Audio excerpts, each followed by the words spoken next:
Welcome back, everybody. This is Kurt Roskoff hosting World of Ability podcast show. And again, this show got started 5 years ago with the 30th anniversary of the Americans with Disabilities Act, July 26th, 2020. So we are approaching 5 years of doing this program, and we got quite a crew and a family from World of Ability. So the whole inspiration of this show is from the community of people with disabilities, those who live in chronic pain, those who have physical disabilities, everyone out there with intellectual and developmental disabilities, the deaf community, blind community, those with a mental health diagnosis, and everyone with a goal of substance use reduction. I get this format from my work in the Wisconsin Council on Physical Disabilities, where the chair of our committee also served on the governor's committee for people with disabilities. And that pretty much is how governors' committees are structured. Governors' committees for people with disabilities. And then I add the chronic pain element through Jory Prudzinski, a SureTel relative of mine who has created the Oasis for people living in chronic pain, hopeinstilled.org. So the show we do here is further inspired out of Ability MK Now radio show with River West Radio, riverwestradio.com. And the culmination of all, we had been at the time of the beginning of the show and still today working with the Disability Channel, the disabilitychannel.ca. Check it out.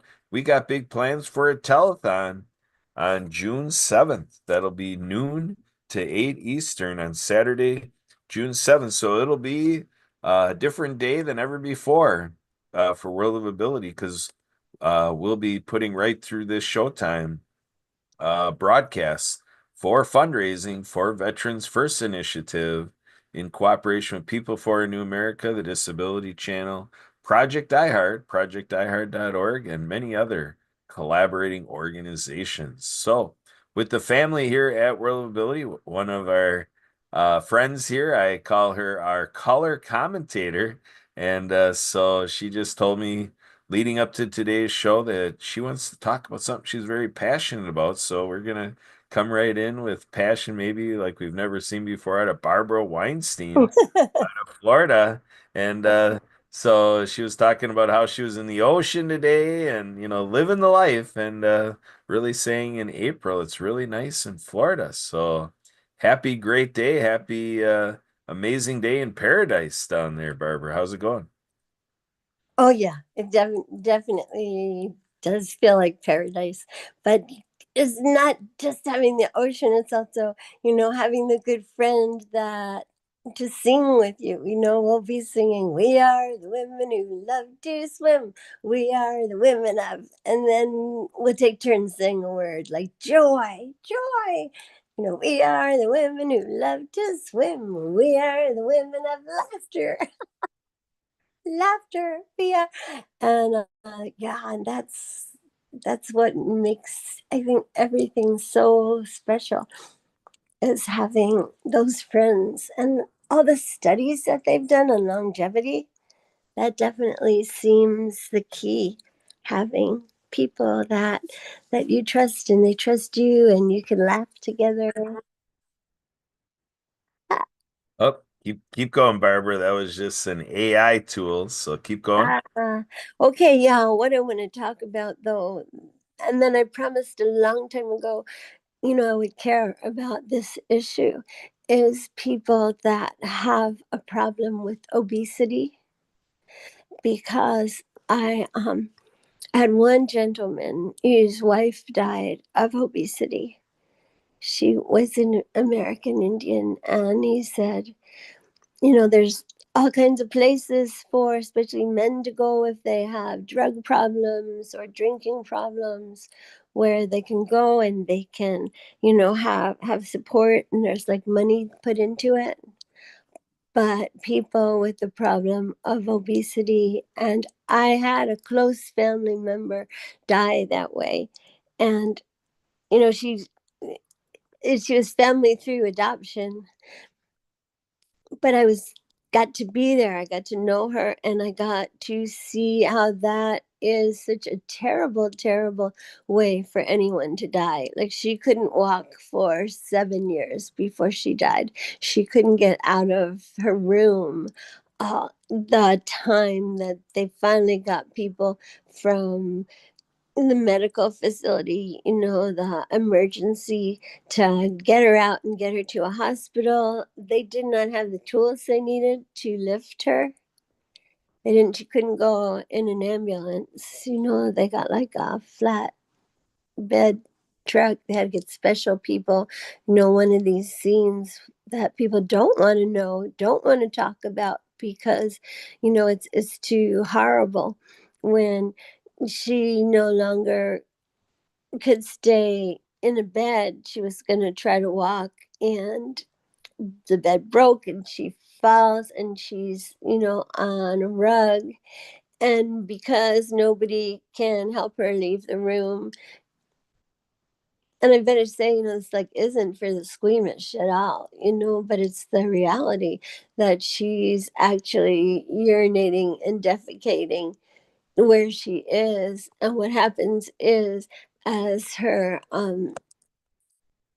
as the rug underneath her, starts getting torn apart by, the acid things coming from her and breaking up her skin. And as her skin's healing, the people actually become attached to like the rug or the couch, or, wherever they are. And when I first met her, and it was hard to get close because the smell was so bad. And how I met her is because her daughter would come to like our Thanksgiving with grandma.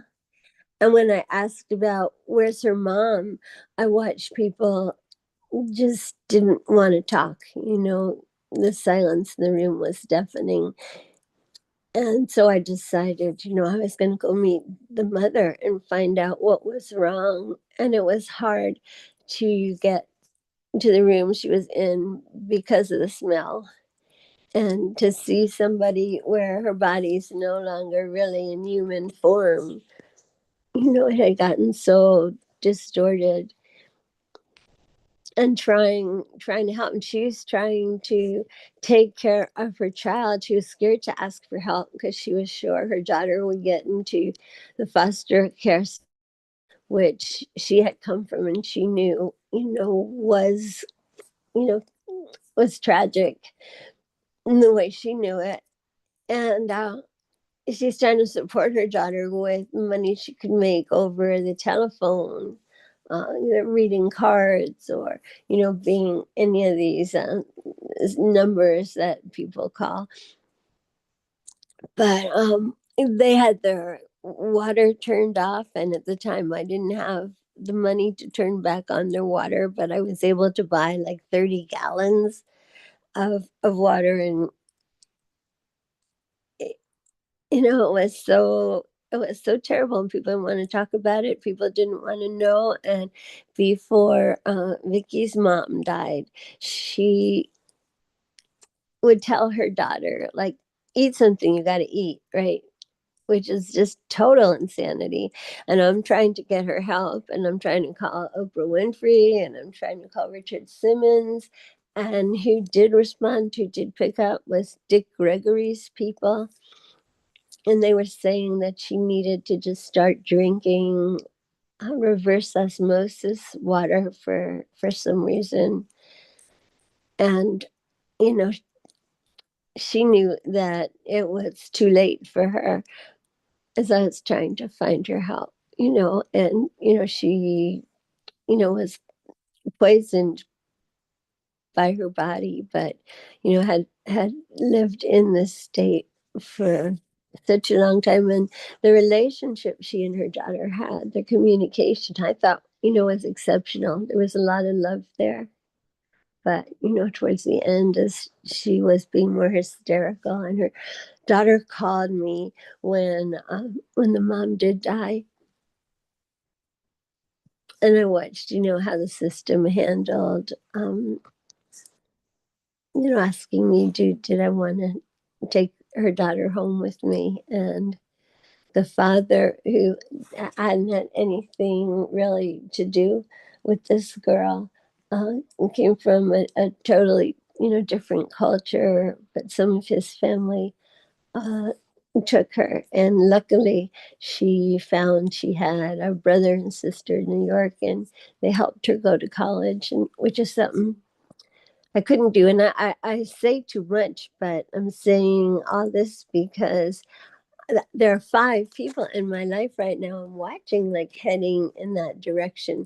And there seems to be a problem with these people like fitting it in your face, like saying, yeah, I need more cake, give me more bread. And seeing that, people won't stand up very often and say, no, you've had enough bread, or whatever. There there aren't places that people can go before it does become, hopeless, where they really are getting help the way people with drug or alcohol addictions can have. These halfway houses. We need to start creating places where people that are in this situation can come to, and we need people educated on what happens if they don't go for help. And I know I had promised the man who watched his wife die that way, like come up with money, we got to create a place where people can go and not be shamed, and not be, that we understand this is a very serious problem. And two women I know in this situation, both were abandoned by mothers when they were little and grew up, in foster homes. I don't know everyone's story, but I'm told that, like I've struggled with narcolepsy, catatonia, where my response to being afraid was to start being unconscious.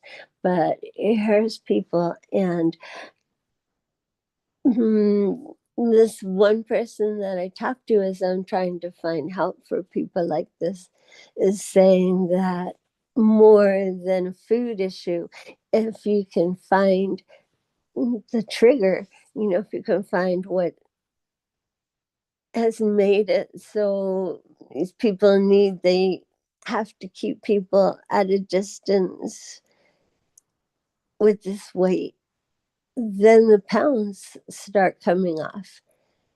And it isn't so much, what they eat as what they're afraid of, And I'm watching people too with hoarding problems. And I know there was some, there's a little help for that, but these are things that it's hard for people to reach out, because one of the things they're trying to do is to, protect themselves from other people getting, control of their lives, right, and their things. But that's a whole other problem, and we need to be able to talk about what's behind these problems. But more than anything, we need to create more places that people can come and, be protected from this, crazy self-protective tendencies that isn't really protecting anyone, and is lethal. And as long as people don't really want to talk about it, when we tried to get Vicky to the hospital, the medics, first of all, when they came, they said, they had taken her to the hospital before, and they just sent her back home. And, this was a case where really having to cut through a door so they could get her through the door. and having to not have an ambulance but like a flatbed, and deal with cutting her from the material that she had been trapped on. And it was hard for the medics. And then when they brought her home the first time, they're told they can't leave her unless there's a bed they can put her on.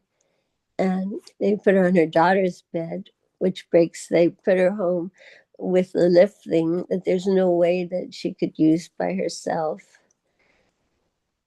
When they brought her to the hospital, they didn't have any equipment to lift her with, and they had to have equipment brought in from another hospital. And you find that the help that people in that situation need hardly exists. If it does, I couldn't find it in the South Florida area. So it's something I thought, we need to like have the courage, and the heart, the compassion to talk about. Steve Harvey, the comedian, has shows he's touched on this problem briefly, where it's impossible for them to clean themselves, and what that's like, for children growing up with an adult like that. But I mean, the people that I know who, two of them who can hardly get into their cars anymore, you know, um, that I want to tell them, show them like Vicky's story, like when we were first starting to drive, like in the 50s and the 60s, and they had mechanized death. This is what happens if you're not careful with your car. And it was a scary film to see. I don't know who else saw it, but it starts with real scenes of accidents where people are separated from body parts because of car accidents. And it makes an impression. But anyway, um, the people that I know who have these problems tend, to be some of my very bright, sensitive friends. And I try to tell them, about, and I keep saying, because it's hard to talk about looking at what kind of death that is. And it's something that you definitely want to avoid. And talking about suicides too before they happen. It's like, hey, everyone's gonna die anyhow, so why not, get the most out of where we are, and face it bravely and help each other. And this is the one platform I know where you have wonderful patients, and I would be allowed to talk about this problem without people trying to walk away from it very quickly. And what Einstein said, what would happen with Nazi Germany, what happened, that people can see what's happening somewhat, but don't try to stand up and challenge, um, get help for their friends. So I'm trying to do that now. Do you have anything to add to this, Kurt? It's okay that, in my halted speech, I'm trying to bring up a problem like this. And I need to know more about people living in chronic pain. I haven't heard um, as much about healing that problem, as there might be help out there. Yes, for sure, Barbara. And speaking of adding, we're gonna add someone by the name. Oh, she's talking away there. I'm letting Uh, Sue talk to our daughter over there. Daughter is driving away, and we're gonna see if we can uh, get attention, but she's coordinating Ah, something with Alana. Sue, what's going on? he's so beautiful. Hey Mm. guys, how you doing? Happy Saturday. Happy. Happy Saturday. Yeah, we are just I know. on our way to go take care of our friend's dog. Uh, we're at a baby shower for the last couple of hours or a few hours here, and that's always fun getting to celebrate. And that of all times, that is just a very precious time to be able to share with a group of ladies like that, and everybody giving their advice and all the fun things.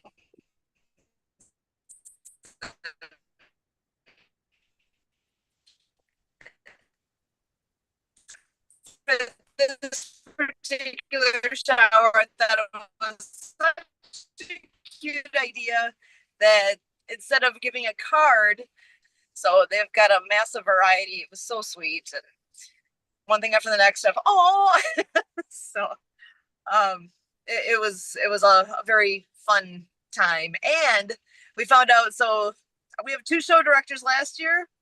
Not only is the one couple expecting, and that's who we had the shower for. The other couple is also expecting, so that was pretty awesome to be able to acknowledge that today. So I'm not sure what we all walked into though. I'm only just catching bits here so far. So how's the day been going? It's been going good. Barbara brought forth a topic she's very passionate about. She's got a lived experience in, watching and interacting and being in circumstances. We heard Barbara talk about morbid obesity.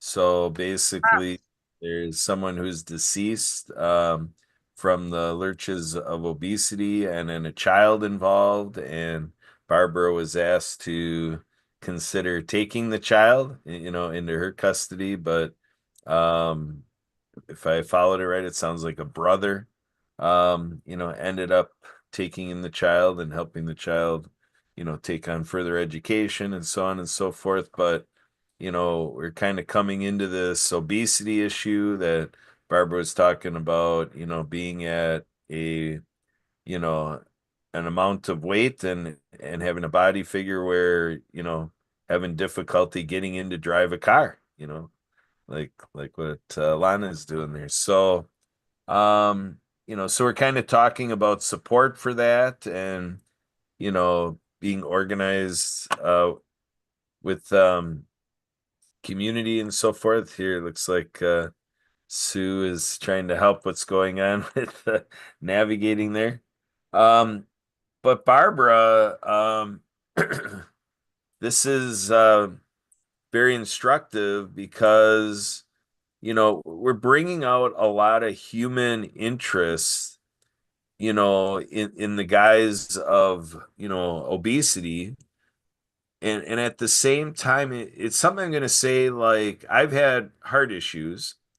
And so in my 30s, I'm sitting there in with folks in their 60s and older dealing with heart issues. And they're looking at me in my 30s. And these other patients are saying, you're too young to be in here, in the cardiac unit, you know, Mhm. so, but, I had a cardiologist. I had a few cardiologists in my time being a heart patient, but the one told me, Kurt, you can look at your issue as a blessing in disguise. And, so basically what he's talking about is that I'm surviving. It's the old thing, I don't know that's what he meant, but, I took what he said and you think of other things in life. They say what doesn't kill you makes you stronger. And, Yeah. so to me, in terms of heart health, all of us have to live by heart health, living, heart healthy living, but when I went through that, that just kind of gave me a heightened awareness and a heightened ambition and motivation, to follow heart healthy living. That, you know, me, a good portion of people don't need to go through that stuff to live at the heart healthy living that I was driven to. And to some sense, I've really, reversed the being in the lurches of that. But what I want to say is in terms of obesity, and you're talking about morbid obesity, and you're talking about extreme weight gain and, being in where it's very dysfunctional. You're talking about not being able to do self-cares and so forth because of the extreme. Mm-hmm. Um, and so we're hearing and talking about an extreme issue, something that just seems to be very challenging. And, it can get to the point where you cognitively think of it as, something that is undoable to do anything about it. And I heard about your friends basically giving up hope, like expressing that she knew she was doomed. She came to that concession, she conceded to her unhealthiness, to where it seemed to be you were sharing that she kind of knew she was going to die from her obesity. And that just really has to be, a tough one, because, Mm-hmm. if we think of suicide ideation, you know, we're starting to see a pattern where we can hear people's stories, and where they're hearing or where they're experiencing the end is near, one way or another, or the possibility of it, Mm-hmm. it's there. And then what do we do? And, I think of I always call it the old hippie things. I don't know that the hippies claim to own this, but, Mm-hmm. thinking of happiness, peace, love, and joy, and, gratitude and things like that. I think as a person, I think all of us, in some sense, have an equal chance to extend our lives, like you said, in terms of life longevity and studies and things like that. I tend to ball it up that, how we experience each other is a manifestation of energy in terms of even how we physically look. So if somebody is at an extreme weight, um, you know, that there has been a lot of energy that they have held within and taken in, through the form of food. Like you're talking about bread and, just Mm-hmm. really bottom line being unhealthy food choices. So to me, yes, I see two things need to take place. One, to have a macroscopic community neighborhood, something where when you're in a location that there's some place you can go and reach out to have that professional and organized response. And I think we also need to not thwart the responsibility of each individual, around involved. Because I think that's what happens is I think people see these issues, they see a person going through the problem, and they're disarmed. Like it's too great a problem for them to set time and resource aside to help that person. So they do nothing. It's like an all or nothing proposition. And I Mm-hmm. think what we need is to look at, like in social services, they call it a wraparound, in terms of all the issues and like you said, a daughter, a family member, whatever, to address it from a family unit and also a support network and community. So you look at a faith community, a volunteer community, NGOs, educational community, the government space, the business, realm, chamber of commerce, and so forth, and all the fun things we can do, and to figure out how are we going to create a transition plan that this person is going to be able to, little by little, make the shift in that direction, because the little things matter. And the whole idea is, like, Sue and I work with Project Die Hard. We help save veterans from suicide. We combat veteran suicide by spreading hope to veterans. So that's at the crux of the story you told, Barbara, is Mm-hmm. I heard about an individual who lost hope and then declined to her death after hope was extinguished.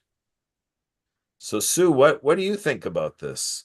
What's your observation in terms of morbid obesity, the dysfunction of people in general, being able to handle someone going through obesity respectfully, favorably, and a self-determination, understand somebody who's in that place that they're embarrassed and they won't ask for help because the story here was fear of losing the daughter because of being looked at as incapable of carrying forward the responsibilities of parenting because of being so obese, needing the child to take care of her as a parent rather than as a parent taking care of the child. What do you think about all this, Sue?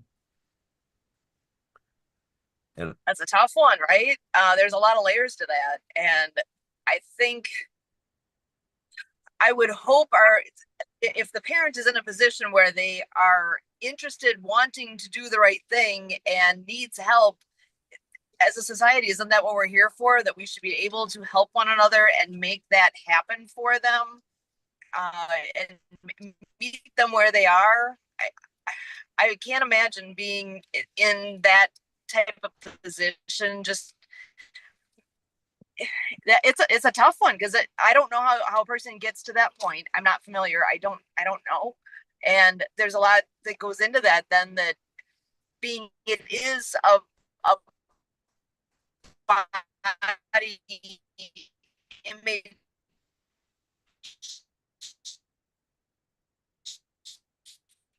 piece in there too, that there's a lot of emotion that goes with that. There's potentially embarrassment, potentially there's who knows what's onion, right? And how do you I mean, what can be done to help? Because I don't know what would be the piece that would be most helpful for that person. They maybe know, but yeah, I hear the fear part too of how do you how do you respectfully approach things and be able to be the help they need. It's tough, but it's not impossible. But it is tough, and it takes being open and willing to be, I guess, vulnerable too, because to be able to do that is, again, it's tough, but it's not impossible. Nothing's impossible. I can see in a person's mind, it might feel that way. I can totally imagine that being where somebody is sitting and where they're at, that they can feel like they're in an impossible situation. But I guess my word of of hope to anybody who is facing something that feels impossible, nothing's impossible ever. It can definitely feel it at the moment, but there's always tomorrow. There's a way through anything. Doesn't mean it's going to be easy. It may not be simple, but there's a way. There's always a way, and it's a matter of figuring out what that is. So I guess that's my word of what I can only say is I hope that whoever's hearing this, that they can understand that there's always a way. Mhm. very good, very good. So we are joined now by one of the co-hosts of Blue Collar Crypto. Neil, you're on live stream. We are wrapping up with the World of Ability podcast show. Anything you want to say Yeah, for our show here in terms of a quick yeah. little from you? I don't know anything about World of Ability, so I can't really comment on it. What is World of Ability? World of Ability was created back for a reveal. Celebrating the 30th anniversary of the Americans with Disabilities Act, July 26, 2020. So much like Ability MKE now, built from the premise of, having a show inspired from people with intellectual and developmental disabilities, deaf community, blind community, people with physical disabilities, those living in chronic pain, folks with a mental health diagnosis, and everybody with a goal of substance use reduction. So our conversations here can easily come into the realm of social work, health and human services. And today we're talking about morbid obesity and, destructive eating habits, eating disorders, and then the insecurity for people going through these life journeys to reach out for help and, fear of losing children when you're a parent who is morbidly obese and then not reaching out for help because of fear um, designated as an unfit parent and then lose the child. So kind of in that Got it. 22 and pickle. Excuse me. So, so Neil, are you going to stay that you really are taking a pass and nothing to add, or does that bring you something you wanted to add?